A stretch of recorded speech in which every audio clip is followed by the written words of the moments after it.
Welcome back to the vlog, ladies and gentlemen. I'm Brad, I go by the Whalen, and this is my vlog on truck adventure, camping, overlanding, having a good fun time.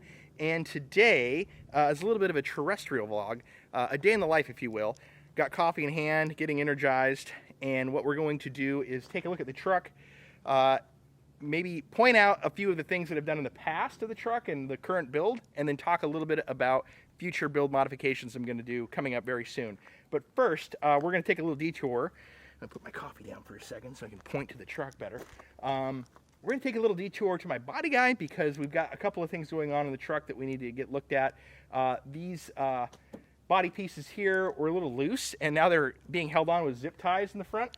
And I had some work done over the summer when I had this SVC Mojave bumper installed.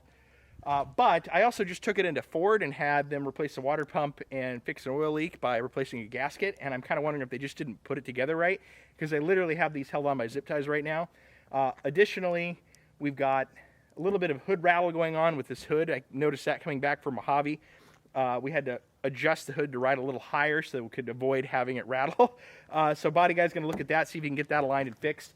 And then finally, I have a 6-year-old in the house who decided to open his mom's car door into my truck and put a little bit of a door ding dent in the side on the bottom panel here of this door.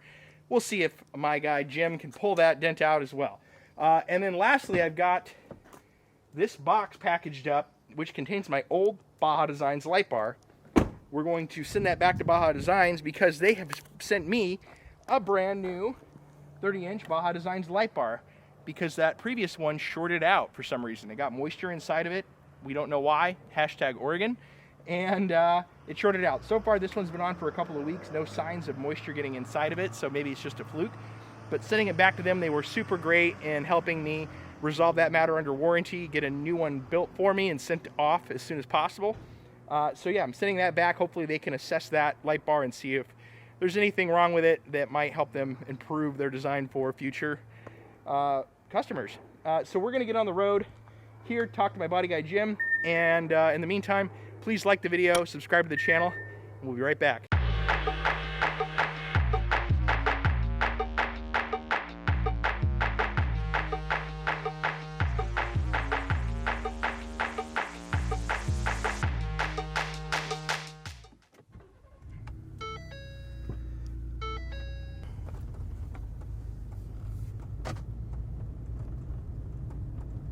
All right, we are here visiting Air Colors Body and Paint, having them look at the truck and looking at some of the stuff they're doing currently.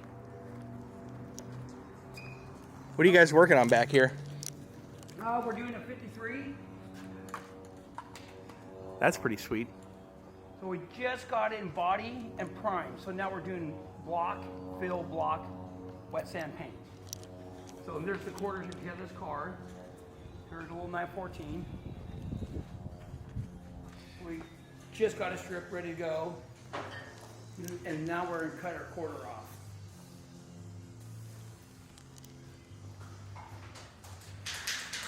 So what we're doing is casing pinholes, scratches. It's been blocked over and over, so it's flat. So now it's all the detail stuff, and then we'll start resealing all these areas. Ouch. So I got it opened up. I'm gonna start working the air. I'll start working out this all out, rebuild this once the quarter's off, then put my quarter on, new door. We have a new door for it, I just don't have it here. So what happened, bud, is I'm gonna just splice. I'm gonna try to save all the original. I might come down and do a metal splice, because I've done it my whole life, and I'll just fuse it together. So I haven't decided exactly how I'm gonna do it yet, but taking all this apart, if you take your camera, put it up under, you can see how it's seam sealer this way and that way. If you look clear in the back of that camera, you can see how thick it is. Huh. Oh yeah. This guy. Oh, here we go. First look here for the vlog viewers here. This will be the skid plate mounted plaque or whatever you want. That's sweet. This is the first time I'm seeing it. I like it. So we've been playing with our colors, how we're going to do it. It's very difficult the way it's etched. It's almost, we're not sure how we're going to do this. If we do a paint one and re-etch it and leave it silver. We're not sure how we're gonna do it. It's too tricky to tape off. Yeah. I mean, this is tape and good luck. Just a quick look at fitment here, how this might come together on the front. That's pretty cool. That's gonna be neat. I like it. Great. Yeah, like I said, bud. I'm thinking eighth. This is quarter. Uh-huh. It doesn't need to be that heavy. That's your test piece. Yeah, and like I said, you could almost, if you put your hand on it, the etching's still too, it's actually thin. Oh, yeah. It needs to be deeper. Then I can get a hold of it better and do something with it. Now we are going to take a look at what we've decided we're going to do with the truck on the next visit here to button up the front end. We're going to remove the grill, the two lights, two light covers, break the fenders loose, readjust your whole core support because everything's moved so much, and put it back together like a puzzle, and with new clips. New clips and new bolts and nuts, because the factory clips are garbage for being off-road. They're actually not even that good on-road, in my opinion. And then we'll just go through it and replace everything, every clip. That's awesome. The important thing. And hopefully, maybe we'll figure this out by that time too. That'll be cool. Cool attachment to have. A little cool. trail flare. It does look cool, doesn't it? Advertise the vlog. I love it. Now we have an idea of what we're going to do, fixing the front end up and getting this dent repaired as well. So we're going to jump back in the truck, head to UPS store to get that light bar sent back to Baja Designs, and then more on concepts and ideation for future Prelander builds on my Raptor. And there we go. Build Ford tough. Of course. Look at this pile of nuts and bolts over here. Ah, geez. So, a little bit of a costume change because I went to the gym today. But in another random event of the vlog, we have an appearance by Nick. So look at some fuses, because we need to do some fuse replacement in the electrical. And he likes to show off the new engine, too. Ooh, I don't know about that sound. What is that? I have no idea what that noise is. I'm trying to find the freaking part number right now. So, how you doing? You know,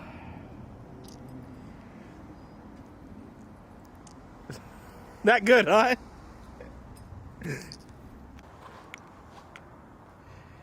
Okay, got myself one little fuse, 20 amp fuse needed here for our endeavors. A very interesting predicament. These are slotted fuses, not very common, so I had to go to the dealer to get them. But yeah, that'll assist us with our needs for fixing some fuses that went bad on our Mojave run way back when. and those fuses are pretty much only available through Ford as far as I've been able to find, or online. Like a dad buying things for his son, I now bestowed a hat to Nick that he liked in the parts store. Shiny.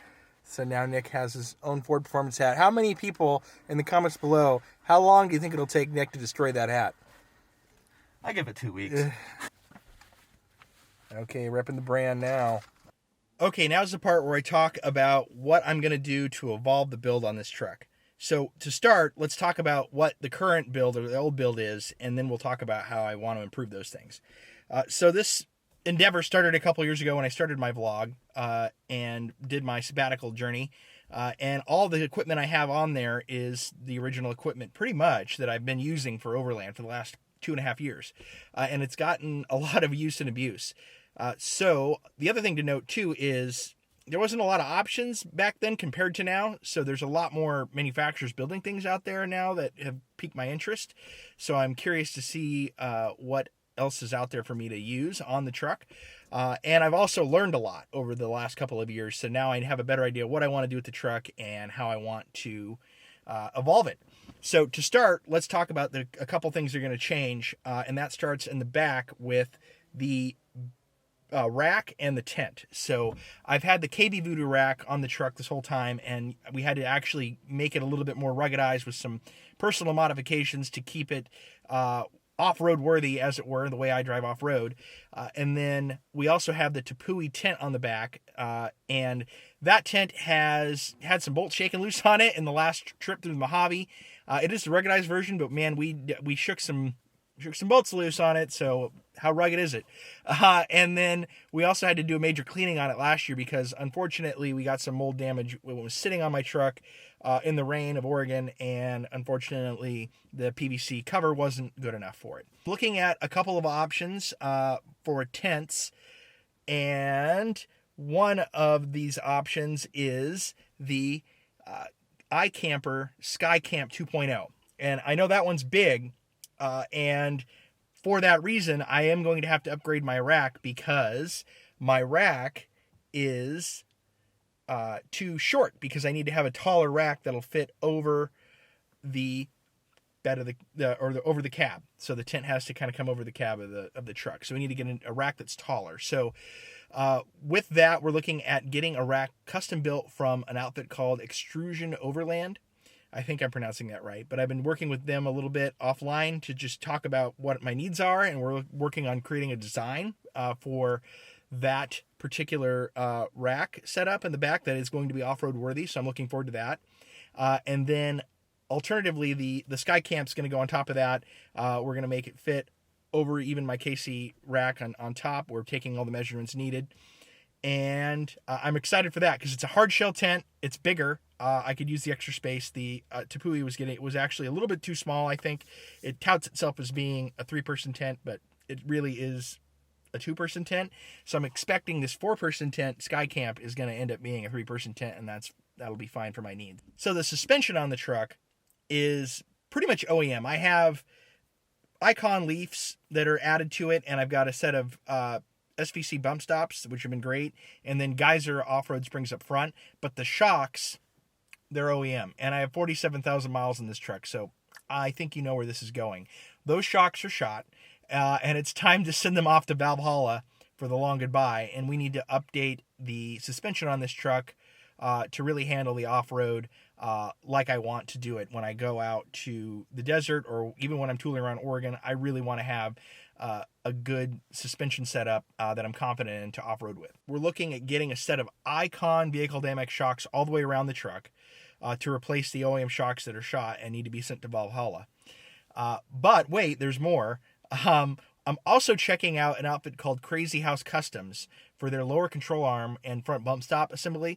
I think that would be a pretty awesome addition to the truck, along with the Icon shocks, and I think it's going to be, I'm anticipating a completely different ride experience, and I think this is a great way to go to keep the truck usable as a daily driver and a truck and just tooling around, but also make it very off-road capable without having to go to a really pricey mid-travel, pricey and taxing mid-travel kit where you have to cut out the bed and everything. And it's also marginally cheaper, so those kits can be pretty expensive. This isn't cheap by any stretch of the imagination, but it is cheaper than going to that full mid-travel. I think I'm going to get everything I want for a Prelander build, that hybrid between Overland and Pre-Runner. So those are those upgrades that I'm thinking of doing. In the comments below, let me know what you think about the bed rack, the tent setup, and the suspension concepts I'm working with, and we're going to vlog and showcase all that build for you in the coming weeks. One quick note on tires. I know I can hear the keyboard warriors typing away on tires right now. I am still running 35s in this truck. I don't have any anticipation on changing that. I've looked at the pros and cons of running 37s, and quite frankly, I'm not there yet. Maybe someday I'll throw 40s on this thing or something, but I still like to do really long haul trips from Oregon to like Nevada, and the gas mileage down on going up to 37 is going to take a hit. I also think you're going to have a power loss going to 37s, and you might need to re-gear. You need to cut the fenders out, trim everything. Not quite ready for that yet. 35s are running fine for me for what I do, and maybe that's a vlog for the future, or a future addition for this truck after we tackle these Overland gear setup for the back and the suspension. But that's what we're doing coming up in the vlog, so stay tuned for that. I know this was a long-winded explanation. Thanks for sticking with me. If you like this content, please like the video, subscribe to the channel, and thanks for watching.